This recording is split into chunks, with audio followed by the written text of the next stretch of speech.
to present it before the whole House during a special sitting this afternoon. Let's now cross over to our political affairs reporter, Emmanuel Tor, for more details on what to expect once the special sitting starts. Good afternoon to you, Tor. Please tell us more. Well, a very good afternoon to you. Definitely, we expect a very heated session, depending on what the report of the 11-member committee, Senator Felgeo Marakwet, the session could be short or long, depending on what will be decided. And we expect that the Deputy Governor for Siaya County, William Oduol, will be knowing his fate as to what will be transpiring. There are about 4 allegations that have been leveled against him, and we expect that the senators will be making a determination once they receive that report in the next about an hour.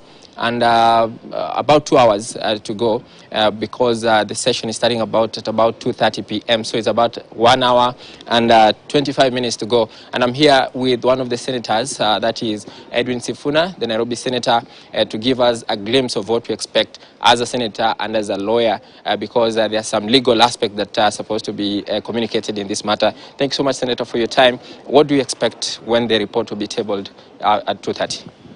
Well, the expectation is that the senators who are members of that committee will report to the House whether the allegations against the Deputy Governor have been substantiated or not. If the committee says that the allegations were not substantiated, then our standing orders dictate that the matter ends there. There will be no debate on the report. If they say that any of the grounds have been substantiated, then the governor will be given, the deputy governor will be given an opportunity in the Senate there to defend himself. Of course, after the senators have debated the report as a special motion. So those are the 2 scenarios we're expecting. And then after that, a vote will be taken by the leaders of the delegations, the 47 elected senators. Okay. Because we know that we have 67 senators, but only 47 will be going to this vote. Why is it so? Because they expect to have all of them vote.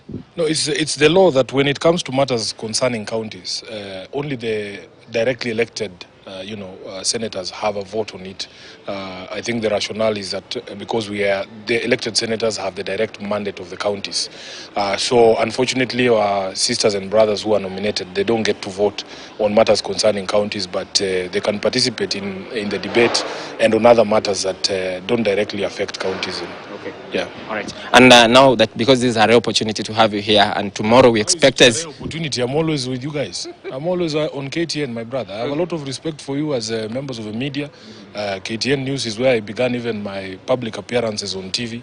So don't say that. Don't make me look like a bad person when you know I'm a friend of the media. You're an amicus of KTN. Yes. But let's talk about tomorrow. Tomorrow we have a big day. Baba is coming back. What are the plans? I think the plans is to have a conversation with the people of Kenya tomorrow at Kamkunji grounds.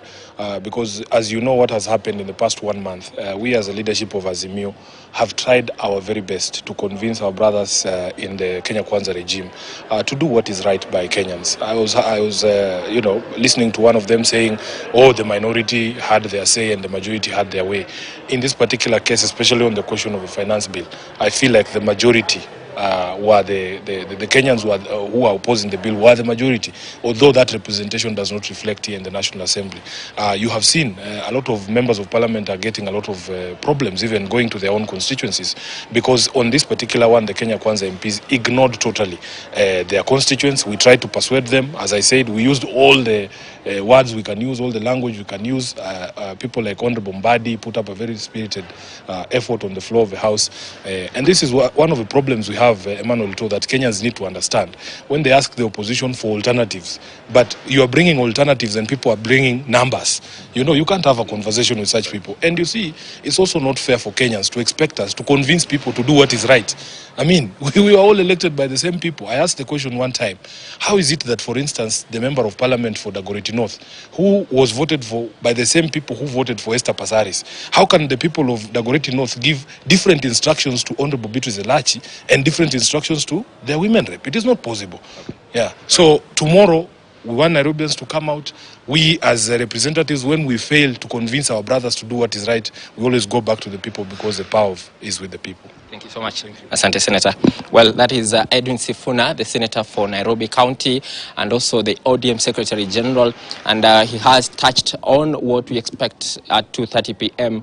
when the House reconvenes on a special sitting to determine the ouster motion of Siaya County Deputy Governor William Oduol. Remember, there are 4 main allegations that have been leveled against Oduol, and it is in just about an hour or so that he will be knowing his fate as to whether he will continue to serve as the Deputy Governor for Siaya. And if he's going to be ousted or impeached, then he will become the first Deputy Governor to be impeached since the promulgation of the current constitution. But remember, there was another case with Kawera Mwangaza, the governor for Meru County, that did not go through, and perhaps it is an uphill task to decide what, to know what is going to be decided by the 11 members of that committee on the 4 grounds. That is the gross violation of the Constitution, misinformation, and also interference with the procurement processes. That you remember, there was a seat that was costing about 1.1 million shillings